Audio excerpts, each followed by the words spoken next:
台语字真趣味，乡亲啊，色趴，台语安尼写色趴，酷、新潮、流行、时髦、利落、帅气，台语拢会使讲色趴。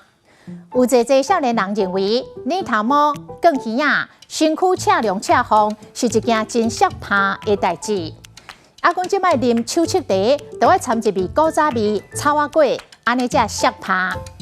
即摆有袂少人、袂少单位咧推广讲台语，学讲台语的方式是愈来愈多、愈来愈色趴。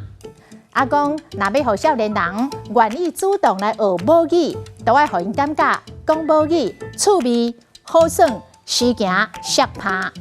色趴嘛有一寡地头讲色趴、色趴。你今仔日穿甲真色趴，敢是要去约会？